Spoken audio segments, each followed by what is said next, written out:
Russia এবং ইউক্রেনের মধ্যে লড়াই থামাতে আগেই ২৮ দফা প্রস্তাব দিয়েছিলেন আমেরিকান প্রেসিডেন্ট ডোনাল্ড ট্রাম্প।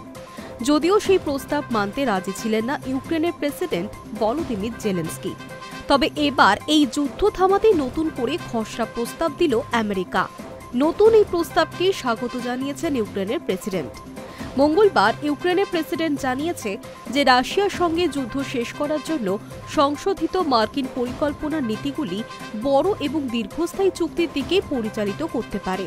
তবে এর অনেক কিছু নির্ভর করে ওয়াশিংটনের উপর বলেও জানিয়েছে জেলেনস্কি।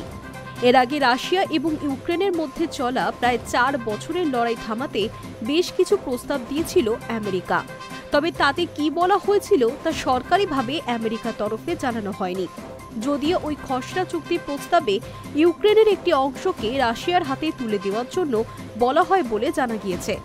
ওই প্রস্তাবের বেশিরভাগই মস্কোর সুবিধার জন্য বলেও দাবি করেছে কিয়েভ। অন্যদিকে রাশিয়া এবং ইউক্রেনের মধ্যে চলা যুদ্ধ বন্ধে তৎপরতা আরও জোরদার করেছে মার্কিন যুক্তরাষ্ট্র। জেনেভায় ইউক্রেনের সঙ্গে বৈঠকের পর মঙ্গলবার আবুধাবিতে রাশিয়ার সঙ্গে বৈঠক করেছেন মার্কিন কর্মকর্তারা।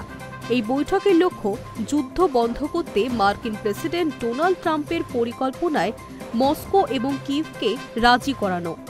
জানা গিয়েছে এই পরিকল্পনায় কিয়েভকে রাজি করাতে খসড়া প্রস্তাবে বেশ কিছু পরিবর্তন আনা হয়েছে। একই সঙ্গে দফা কমিয়ে ২৮ থেকে ১৯টি করা হয়েছে। তারপরে এই প্রস্তাবকে স্বাগত জানিয়েছেন জেলেনস্কি। সোশ্যাল মিডিয়ায় তিনি জানিয়েছেন, এই লড়াই থামাতে আমেরিকান পক্ষ থেকে দেশের প্রেসিডেন্ট ডোনাল্ড ট্রাম্পের কাছ থেকে আরও সক্রিয় সহযোগিতার আশা করছি। অনেক কিছু আমেরিকার উপর নির্ভর করে বলেও জানিয়েছেন ইউক্রেনের প্রেসিডেন্ট। এই নিয়ে ট্রাম্পের সঙ্গে কথা বলতেও চাইছেন তিনি। অন্যদিকে এই লড়াই বন্ধ করার জন্য আলোচনার মধ্যেই ফের ইউক্রেনে হামলা চালিয়েছে রাশিয়া। সোমবার সারা রাত ধরে কিয়েভে এই হামলা হয়েছে। ইউক্রেনের দাবি, ওই হামলায় মৃত্যু হয়েছে অন্তত ৭ জনের। অন্যদিকে দক্ষিণ রাশিয়ায় হামলা চালানোর অভিযোগ উঠেছে কিয়েভের বিরুদ্ধে। এই হামলায় অন্তত ৩ জনের মৃত্যু হয়েছে বলেও জানিয়েছেন আধিকারিকেরা। High news network.